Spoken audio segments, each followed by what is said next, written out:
Hello दोस्तों, नमस्कार। कैसे हो आप सब। तो आज इस सेशन में अपने बात करने वाले हैं थर्ड ग्रेड के जो है वो एक बहुत ही महत्वपूर्ण टॉपिक के बारे में। तो थर्ड ग्रेड में जो है वो शैक्षिक परिदृश्य में अपने आता है शिक्षण अधिगम के नवाचार। तो राजस्थान में जो शिक्षण अधिगम से रिलेटेड नवाचार हुए हैं उनके बारे में इस सेशन में अपने देखने वाले हैं।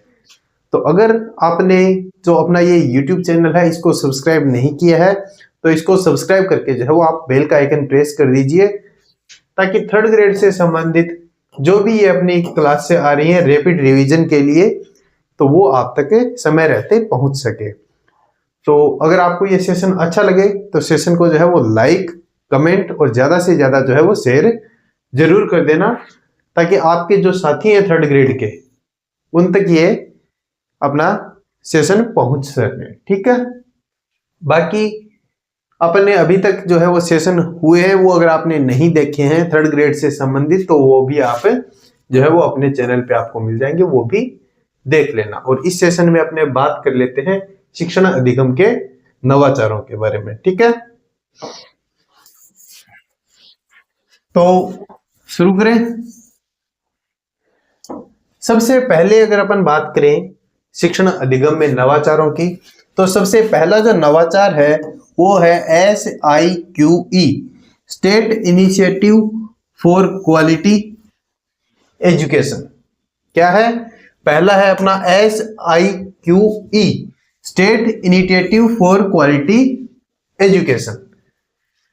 तो जो ये state initiative for quality education है इसका प्रारंभ कब हुआ था? तो इसका प्रारंभ हुआ था शैक्षणिक सत्र 2015-16 में।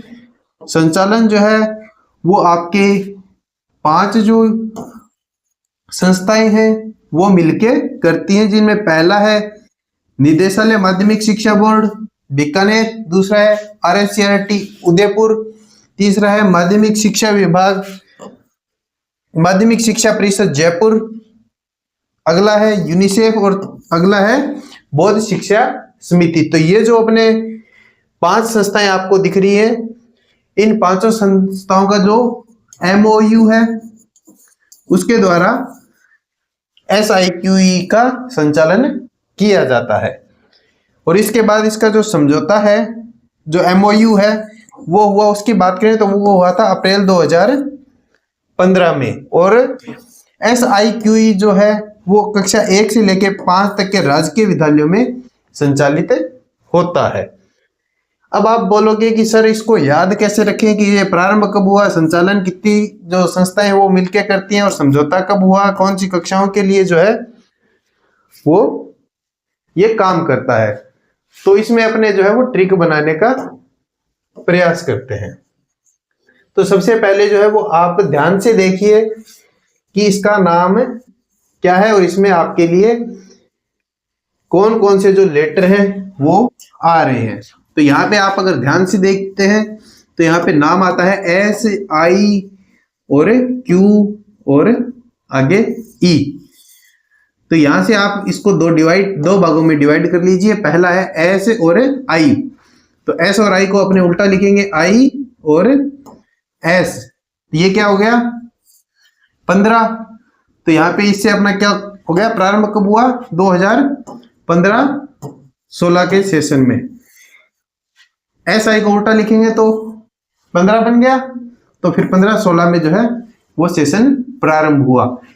सबसे पहले क्या है? S।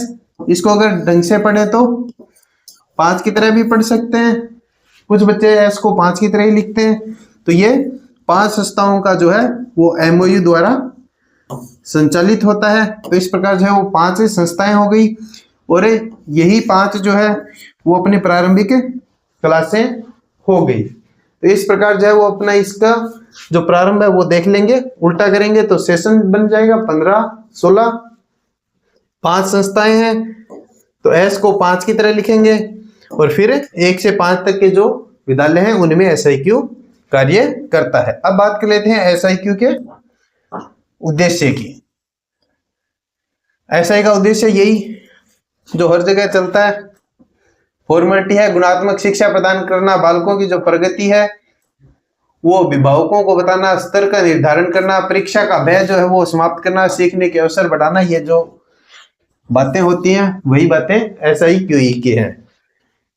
ये नाम आप याद रखना, SIQE। इससे जो है वो अपने पूरे टॉपिक को कवर कर लेंगे। प्रारंभ बता दिया, कक्षाएं बता दी, 5 संस्थाएं हैं वो काम करती हैं वो आपको बता दिया। अब बात करते हैं इसकी विशेषताओं की। तो ये इसकी विशेषताएं हैं, बाल केंद्रित जो है वो शिक्षण पे ये जोर देता है, CCP। ये जो है इसका एक सिखाने का जो है वो तरीका है, तरीके की बोल सकते हैं आपने, या फिर सिखाने का जो चरण है वो बोल सकते हैं। फिर अगला है गतिविधि आधारित शिक्षण, ABL, एक्टिविटी बेस्ड लर्निंग।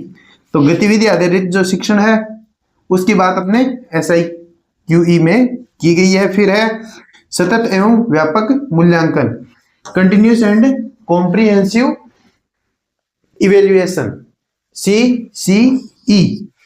तो इसकी जो है ये अपने यहाँ पे बात की जाती है। तो यहाँ पे इसको कैसे याद रखेंगे, CCE, ABL और CCE। इस प्रकार जो है ये इसके 3 तरीके हैं जिससे ये शिक्षण करवाते हैं। और आगे बात करें आकलन की प्रक्रिया की, तो यहाँ पे आकलन की भी जो है वो 3 ही प्रक्रिया देखने को मिलने वाली है। 3 प्रक्रिया आकलन की कौन कौन सी है SIQ के अंदर? पहली है आधार रेखा मूल्यांकन, बेस लाइन इवेल्युएशन, BLE। ये जो है वो सत्र के प्रारंभ में होता है, बेस लाइन। फिर आता है रचनात्मक आकलन, फॉर्मेटिव असेसमेंट, FA जिसे बोलते हैं। और ये जो है वो सीखने के दौरान किया जाता है।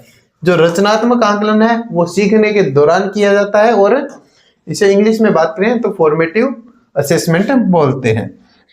फिर आता है आकलन का तीसरा तरीका, योगात्मक आकलन, जिसे इंग्लिश में पढ़े तो समेटिव असेसमेंट, SA।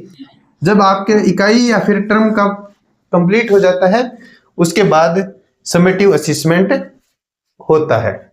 ठीक है, तो इसमें जो है वो आपके 3 टर्म होते हैं, T1, T2 और T3। T1 है उसमें 45% रहते हैं, T2 का जो परसेंटेज है वो 40 रहता है, और जो T3 है उसका 15% वेटेज अपने को देखने को मिलता है। और इसका जो नारा है वो गुणवत्ता युक्त शिक्षा हमारी प्राथमिकता।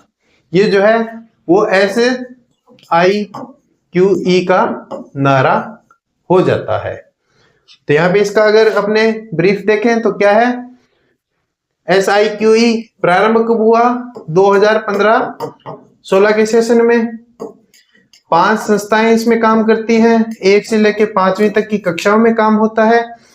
फिर क्वालिटी एजुकेशन दी जाती है। इसके लिए जो आकलन प्रक्रिया है ये 3 है आपकी, BLE और फॉर्मेटिव असेसमेंट, FA और SA, योगात्मक आकलन। बात करें अगर इसके सिखाने के तरीकों की तो वो अपने हैं, वो भी 3 है, बाल केंद्रित CCP, दूसरा है गतिविधि बेस्ड एक्टिविटी बेस्ड लर्निंग, और तीसरा जो है वो है CCE, continuous and comprehensive evaluation. ठीक है, और ये अपने उद्देश्य हो ही गए। और ये इस प्रकार जो है वो अपना SIQE जो है नवाचार ये पूरा कवर हो जाता है। इसके बाद आता है अपना RKSMBK। तो इसमें क्या है, इसके पहले जो है फुल फॉर्म इंपॉर्टेंट है वो अपने देख लेते हैं। तो R से राजस्थान, K से हो गया के, S से शिक्षा, M से में, B से बढ़ते, K से कदम। तो RKSMBK है राजस्थान के शिक्षा में बढ़ते कदम। तो ये जो है अपने व्हाट्सएप वाली लैंग्वेज है RKSMBK। तो इसका जो प्रारंभ है वो हुआ था 11 जुलाई 2022, 23 70 हो गया अपना 2022 2022-23। उद्देश्य है कोविड काल में जो लर्निंग लॉस हुआ था उसकी पूर्ति करना। अवधि है जुलाई 2022 से अप्रैल 2023, जो एक सेशन वर्ष रहता है वो। और कक्षा है इसमें 1 से 8 तक। विषय इसमें 3 है, हिंदी, अंग्रेजी और गणित। प्रमुख साधन है वो आपके लिए यहाँ पे रहने वाला है वर्कबुक। यहाँ पे आपको कक्षावार विषयवार जो है वो वर्कबुक प्रदान करनी होती है। वर्कबुक के माध्यम से यहाँ पे शिक्षा दी जाती है।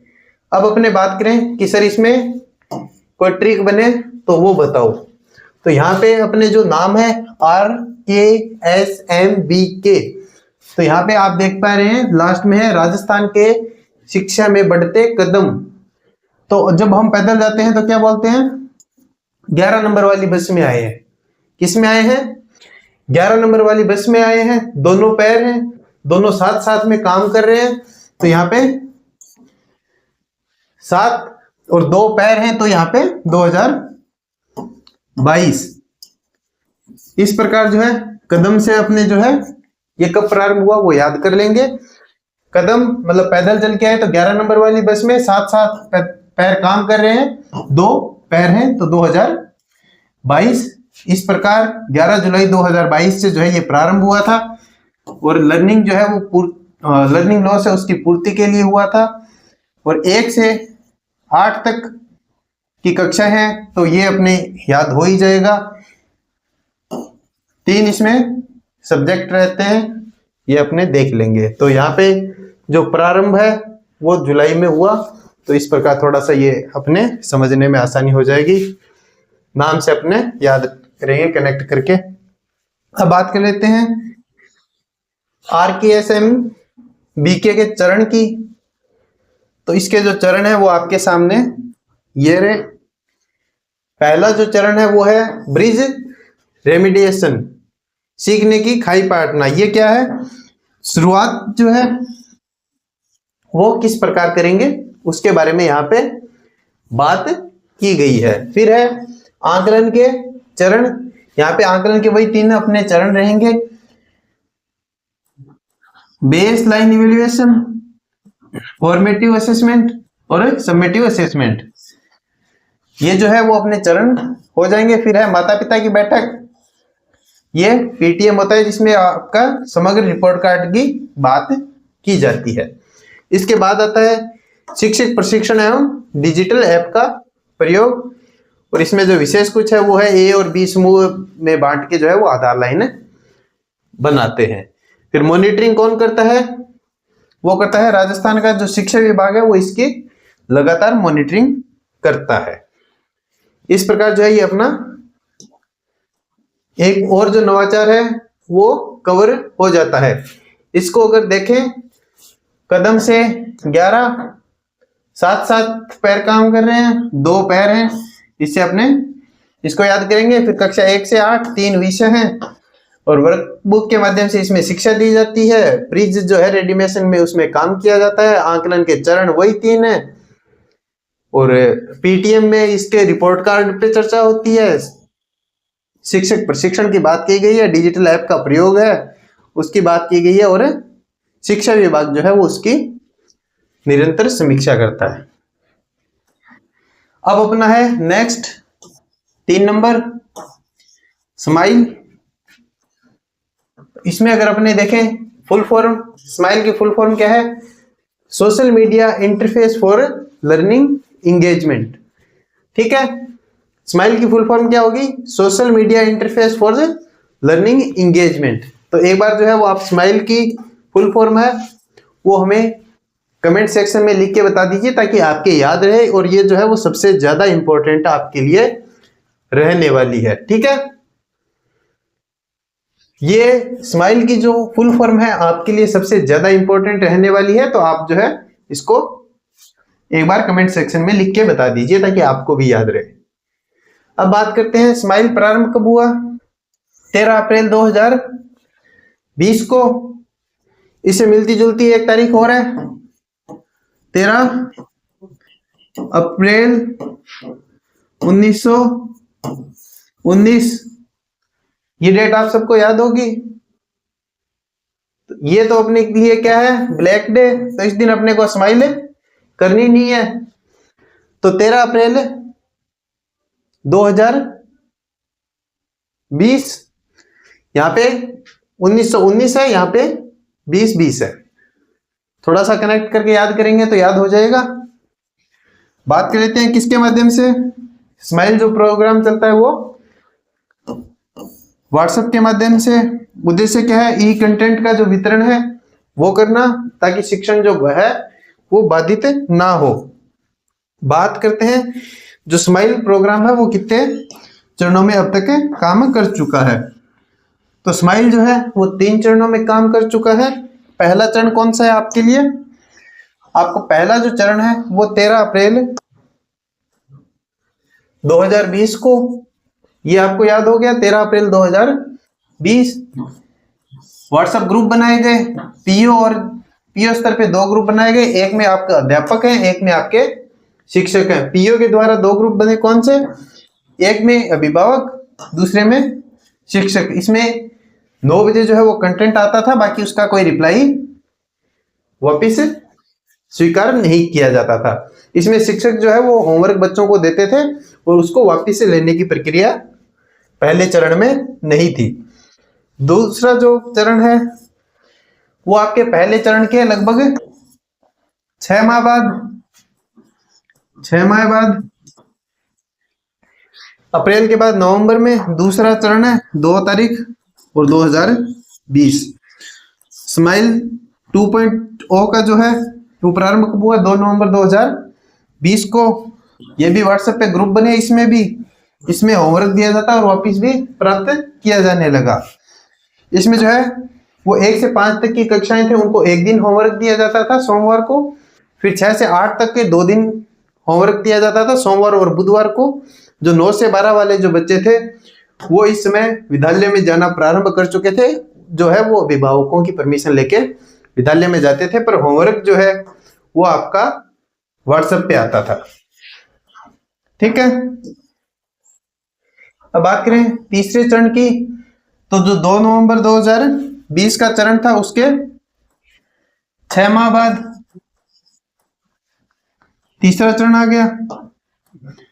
तीसरा चरण आया तो 21 जून 2021 को नया सेशन प्रारंभ हो गया जून में। तो नया सेशन प्रारंभ हो गया तो टाइमिंग है वो भी यहाँ पे आपकी चेंज हो गई थी, क्यों पहले जो चरण थे उनमें सर्दियों का समय था तो 9 बजे कंटेंट आता था, और अब गर्मियों का समय आ गया जून में तो 8 बजे कंटेंट आना प्रारंभ हो गया। तीसरा चरण है, इसमें साप्ताहिक जो क्विज है वो शनिवार को आनी प्रारंभ हो गई। शिक्षक और अभिभावक का जो संवाद है वो प्रारंभ हो गया यहाँ पे। इसके जो मुख्य बिंदु है वो पंचायत स्तर पे ग्रुप बनाए गए, गृह कार्य एवं डिजिटल कंटेंट है वो साझा किया गया। अब अभिभावकों से संवाद और साप्ताहिक समीक्षा की गई। जो स्माइल प्रोग्राम है इसका लक्ष्य की बात करें, संपर्क में रहें और सीखते रहें। स्माइल का जो लक्ष्य है वो क्या है, संपर्क में रहें, सीखते रहें। फिर अगला अपना जो नवाचार है वो है ई कक्षा प्रोजेक्ट। ये राजस्थान सरकार ने यूट्यूब चैनल बनाया, उसके माध्यम से शिक्षा प्रदान है वो करने का इसमें प्रयास किया गया। 1 से 12 तक की कक्षाओं को वीडियो आधारित सामग्री प्रदान की गई। प्रत्येक विषय की पाठ्य पुस्तकों से संबंधित जो वीडियो है वो अपलोड किए गए। मिशन समर्थ है वो श्रवण बाधित बच्चे हैं उनके लिए अपने ये नवाचार किया गया। इसमें आपके लिए जो श्रवण बाधित बच्चे हैं उनको जो है साइन लैंग्वेज उसमें वीडियो तैयार करके है वो डिजिटल कंटेंट के रूप में दिए गए। यह विशेष बच्चों के लिए डिजिटल वीडियो विकसित किए गए। इसमें मिशन जो समर्थ है उसमें आपको ध्यान रखना है CWSN जो बच्चे हैं उन पे ध्यान दिया गया है और डिजिटल कंटेंट उनके लिए तैयार किया गया है। बात करें अगले नवाचार की तो शिक्षा वाणी जो है वो आपका मई 2020 में प्रारंभ हुआ। कब प्रारंभ हुआ, मई 2020 में। तो यहाँ पे इसकी एक डेट है वो आप देख लेना। जो शिक्षावाणी प्रोग्राम है, एक सेकेंड, ये प्रारंभ कब हुआ? शिक्षावाणी जो प्रोग्राम है अपना, ये हुआ था 11 मई 2020 से प्रारंभ हुआ था। अब याद कैसे करेंगे? कैसे याद करेंगे इसको? 11 मई 2020 कैसे याद करें?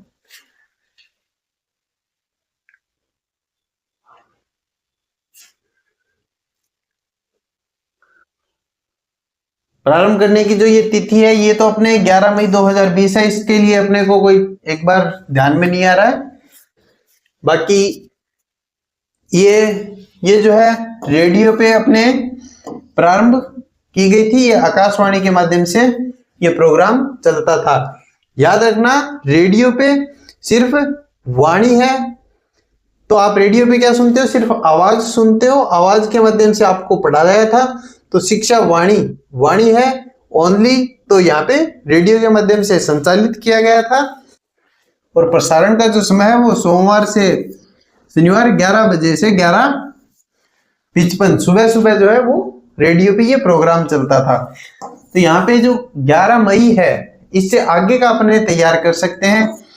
11 मई 2020, तो जो इसका टाइमिंग है वो प्रारंभ जब हुआ उसके डेट से और जो मंथ है उसको गुणा कर देंगे, तो उस टाइम तक जो है ये प्रसारित किया जाता था। कैसे याद करेंगे?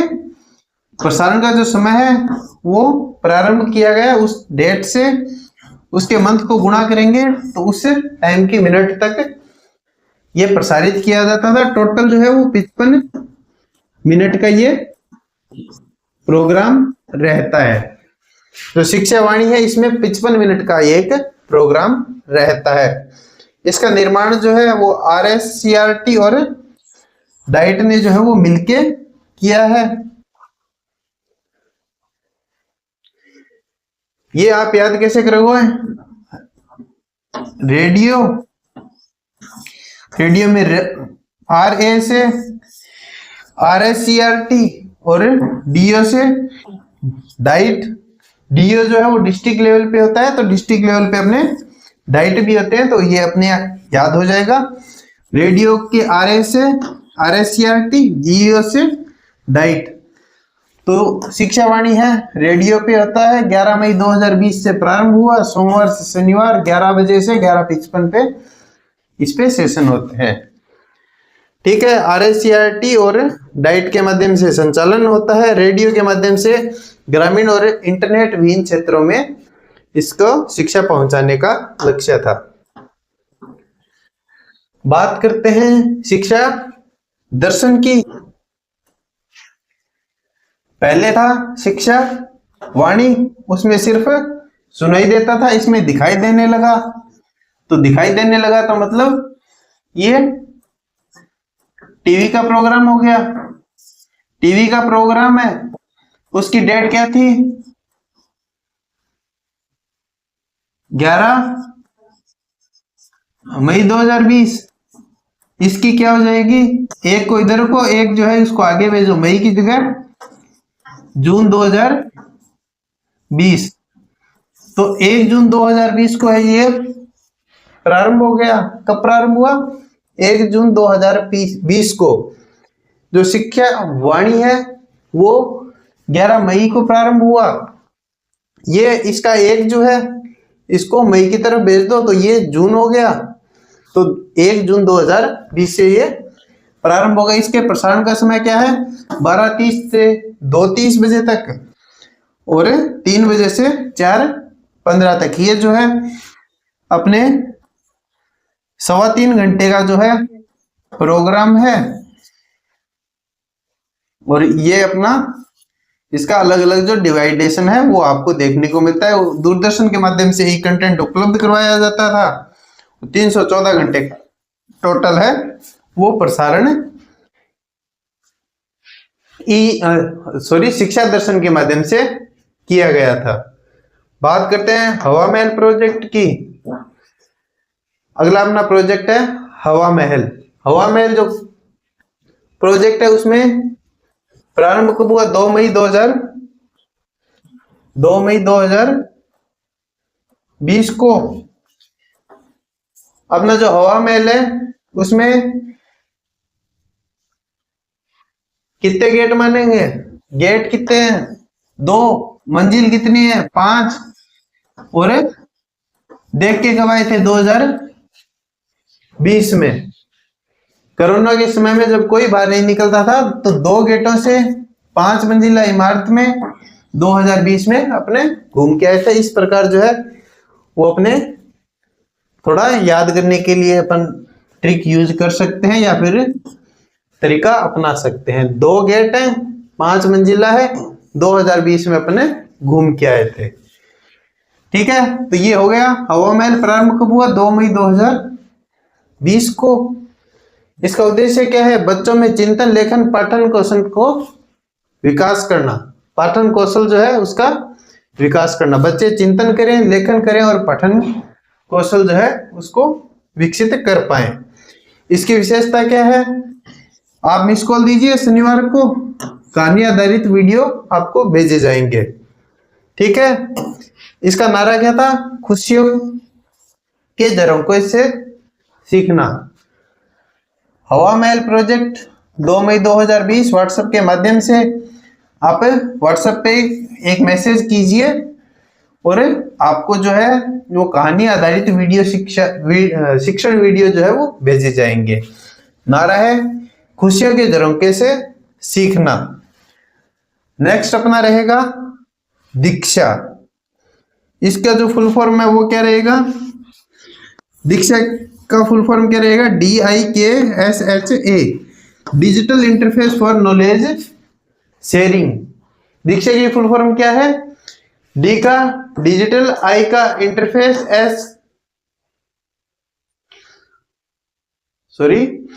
डी का डिजिटल, आई का इंटरफेस, एस इसके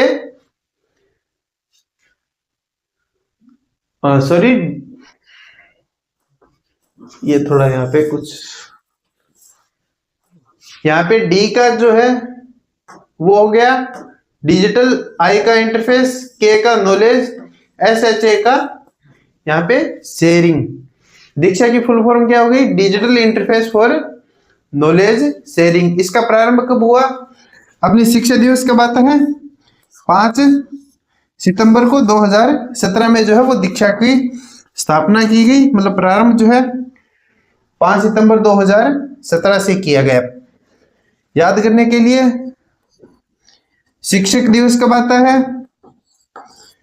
तभी से जो है इसको 2017 में प्रारंभ किया गया। दीक्षा जो है उसका संचालन शिक्षा विभाग और भारत सरकार जो है वो मिलके करते हैं।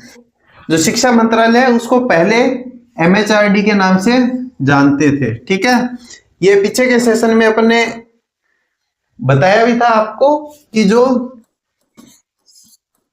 NEP 2020 है वो शिक्षा विभाग ने जारी की थी, पर इसका जो प्रारंभ है वो किसने किया था? MHRD ने। तो यहां पे कंफ्यूज हो रहा था कि जारी किया शिक्षा विभाग ने और प्रारंभ किया था MHRD ने। तो ये जो है MHRD का नाम जो है वो परिवर्तित करके शिक्षा मंत्रालय जो है वो शिक्षा विभाग है वो रख दिया गया है। और इसका उद्देश्य है शिक्षकों और विद्यार्थियों को डिजिटल मंच प्रदान करना और कार्य है जो आपके QR कोड है उस पे पाठ्य पुस्तकों को लिंक करना और शिक्षक प्रशिक्षण सामग्री प्रदान करना। दीक्षा पे जो है वो शिक्षक प्रशिक्षण सामग्री भी आपको देखने को मिलता है। जो दीक्षा राइज है ये अपने राजस्थान का इंटरफेस स्कूल फॉर एजुकेटर्स है। Diksha digital interface for knowledge sharing और राइज जो है वो है Rajasthan interface for school educators. RISE में यहाँ पे आर दिख रहा है, तो यहाँ से आपको पता लग जाएगा कि ये राजस्थान का है। इसका प्रारंभ 2017 के बाद 2018-19 के सेशन में हुआ। सहयोग जो है वो एनसीटी दिल्ली द्वारा किया गया। उद्देश्य शिक्षकों को डिजिटल प्लेटफॉर्म प्रदान करना और हमारे शिक्षक हमारे नायक, इसका जो है वो नारा था।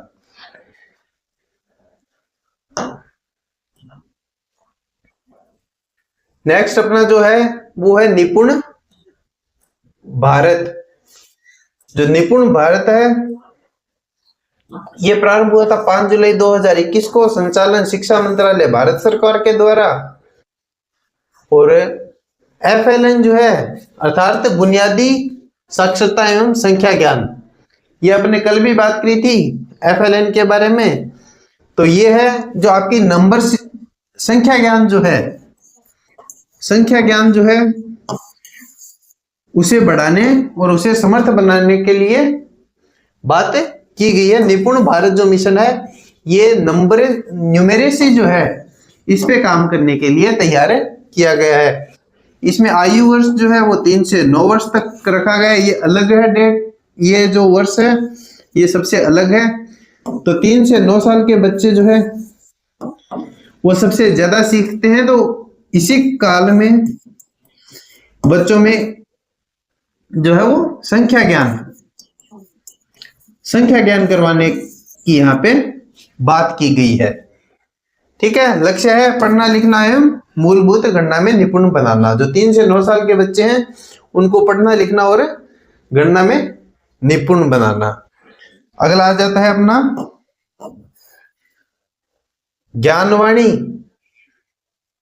अब इसमें जो है वो ज्यादा आगे की इंपॉर्टेंट है नहीं। ज्ञानवाणी भारत सरकार का पहला शैक्षिक FM रेडियो चैनल 2001 का है। इग्नू द्वारा संचालित किया गया और इसका जो प्रसारण की आवृत्ति है वो 105.6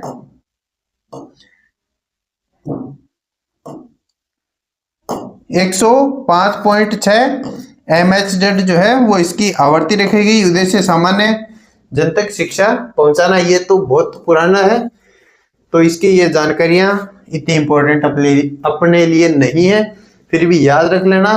पहला जो शैक्षिक FM रेडियो चैनल है वो ज्ञानवाणी था, इग्नू के द्वारा संचालित किया गया और सामान्य जन तक शिक्षा पहुंचाना इसका लक्ष्य था। दूसरा इसके बाद है ज्ञानधारा। इंटरनेट पे शिक्षावाणी चैनल इग्नू द्वारा और ऑनलाइन शिक्षण सामग्री प्रसारण, ये इसका जो है वो उद्देश्य था। फिर है ज्ञान दर्शन, भारत का पहला शैक्षिक टीवी चैनल, प्रारंभ हुआ 2000 में 26 जनवरी 2000 को। उद्देश्य है दृश्य माध्यम से शिक्षण सामग्री प्रसारित करना। तो ये जो है ये बहुत पुराने हैं, बाकी एक बार आप ध्यान रख लेना। ज्ञानधारा इंटरनेट पे जो है ज्ञानवाणी चैनल है, इग्नू द्वारा संचालित है, ऑनलाइन शिक्षण सामग्री प्रसारित करना। दर्शन है, दर्शन की बात आ गई, मतलब टीवी पे है, दृश्य माध्यम से शिक्षण सामग्री प्रसारित करना। जनवरी 2000 में ये प्रारंभ हुआ, ये टीवी के माध्यम से हो गया। अगला है अपना स्वयं प्रभा। स्वयं प्रभा की बात करें तो शैक्षणिक टीवी चैनलों की श्रृंखला है। इसमें 34 जो है वो टोटल चैनल है। उच्च स्तरीय शिक्षण सामग्री 24/7 आपको प्रोवाइड करवाने के लिए स्वयं प्रभा को प्रारंभ किया गया। सभी के लिए गुणवत्तापूर्ण शिक्षा है, ये इसका लक्ष्य है। अगला है समग्र शिक्षा अभियान 18-19 में शुरू किया गया। इसमें SSA, रमसा और टीचर एजुकेशन को है वो एक साथ संयुक्त रूप से लाया गया है। इसमें कक्षा 1 से प्री प्राइमरी से लेके जो है वो कक्षा 12 तक शामिल है। वित्तीय अनुपात जो है वो राजस्थान केंद्र सरकार और राजस्थान का 60-40 रहने वाला है। जो पहाड़ी क्षेत्र हैं, दुर्गम क्षेत्र हैं, उनके लिए 90 केंद्र सरकार और 10 राज्य सरकार का रहने वाला है। उद्देश्य की बात करें तो समग्र समावेशी एवं गुणवत्तापूर्ण शिक्षा, शिक्षक प्रशिक्षण और जो शैक्षिक ढांचा है उसका विकास करना। पहल है ये no bag day English medium जो है महात्मा गांधी विद्यालय, आधार रेखा सर्वेक्षण एवं इंस्पेक्शन मॉड्यूल नवाचार, ये अपना जो है वो नवाचार, शिक्षा में जो नवाचार है उनके बारे में अपन ने बात की है। अगर आप चाहते हो नवाचार पे आप अभ्यास करो तो अपने एप्लीकेशन प्लेटफॉर्म पे जाइए, वहां पे आपको शैक्षिक परिदृश्य वाले पोर्शन में आपको ये एमसीक्यू और पीवाईक्यू टाइप में आपके इसके क्वेश्चन देखने को मिल जाएंगे, वहां पे आप इसका अभ्यास कर सकते हो। और अभी तक अगर आपने चैनल को सब्सक्राइब नहीं किया है तो चैनल को सब्सक्राइब कर दीजिए। सेशन अच्छा लगा हो तो सेशन को लाइक, कमेंट और शेयर कर दीजिए। इस सेशन में इतना ही, मिलते हैं नेक्स्ट वीडियो में, तब तक के लिए धन्यवाद।